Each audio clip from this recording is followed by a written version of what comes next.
1950s টাইমে Cooper family তাদের new অ্যাপার্টমেন্টে মুভ করে। তাদের নিউ অ্যাপার্টমেন্টের ফার্স্ট ডেকে তারা সেলিব্রেট করে একটা ফ্যামিলি ফটো ক্লিক করে। This is the family photo.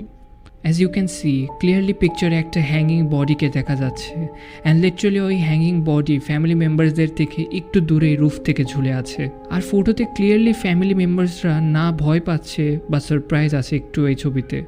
They are clearly very calm and normal in this photo, as if ওখানে কোনো ডেড বডি নাই। আফটারওয়ার্ডস যখন এই ছবির কথা ওয়ার্ল্ড ওয়াইডে বের হয়, তখন ওই ফ্যামিলি এটা ক্লেম করে যে ওই ফটো তোলার সময় ওখানে কোনো ডেড বডি ছিলই না, অ্যান্ড ওই ডেড বডি ওখানে ছবি তোলার পরেই ছবিতে অ্যাপিয়ার হয়, which makes it all the more disturbing. And even decades later কেউই এই ছবির পিছিয়ে থাকা রহস্যকে এক্সপ্লেন করতে পারে নাই।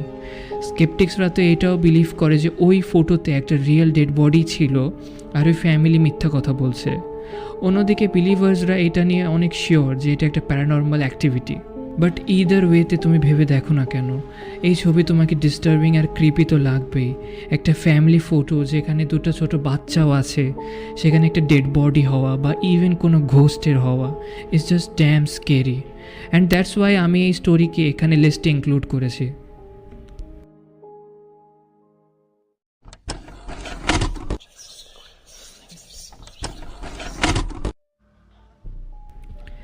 এই স্টোরি 1890s সময় ব্রিটিশ আর্মি জেনারেল হোরেশিও গর্ডন রবলির অনেক স্ট্রেঞ্জ একটা কালেকশনের শখ হয়। নর্মাল মানুষজন অনেক ধরনের নর্মাল জিনিসের নর্মাল কালেকশন করে, লাইক র্যান্ডম আইটেমস আর কারেন্সিজ, বাট এই মশাই লিটারালি ডেড পিপলসদের হেড কালেক্ট করার শখ রাখে। Could you even imagine collection of dead human heads? এই লোক অস্ট্রেলিয়ার ইন্ডিজিনিয়াস পিপল মাউরি ট্রাইবসের লোকদের হেডসকে প্রিজার্ভ করতো আর কালেক্ট করতো, অ্যান্ড ইভেন সে এই হেডসগুলোকে ট্রেডও করতো। তুমি জাস্ট একবার ভেবে দেখো, একটা ডেড হিউম্যান হেডকে কেউ ট্রেড করছে like random items. Isn't it scary at the same time? But তার এই ধরনের কালেকশনকে বলা হতো মোকোমোকাই। হোরেশিওর এই এন্টায়ার কালেকশনের সাথে তার একটা ছবিও তুলেছিল সে মেমোরিয়ালের হিসেবে। এই ছবিতে দেখানো প্রত্যেকটা হেড রিয়েল ডেড মাউরি পিপলের, আর তাদের ডেথের পর জেনারেল হোরেশিও তাদের হেডসকে নিজেদের কালেকশনে এভাবে অ্যাড করত। Isn't it creepy?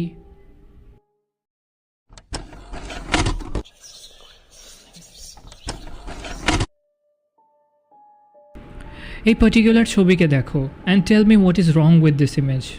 At first তোমার মনে হবে যে এই ছবি তো একদম normal, but what if I tell you যে এই ছবিতে দেখানো এই মেয়েটা অ্যাকচুয়ালি একটা ডেড পারসন, আর তার ফ্যামিলি মেম্বার্সরা তার ডেড বডির সাথে এই ছবিটা তুলেছে। কি তুমি বিলিভ করবা? অ্যাকচুয়ালি 18th সেঞ্চুরির সময় তখনকার মানুষের মধ্যে একটা ট্রেন্ড ছিল যে তারা তাদের ফ্যামিলি মেম্বারের ডেথের পর তাদের সাথে একটা ছবি উঠবে। বাট সব থেকে ক্রিপি ডিটেল হলো এক্ষেত্রে যে তারা ছবি এমনভাবে তুলতো যেন ওই ফ্যামিলি মেম্বারকে দেখে লাইভ মনে হতো এই ছবিতে, অ্যাজ সোর্ট অফ মেমোরিয়াল বা রিমেম্বারেন্সের জন্য।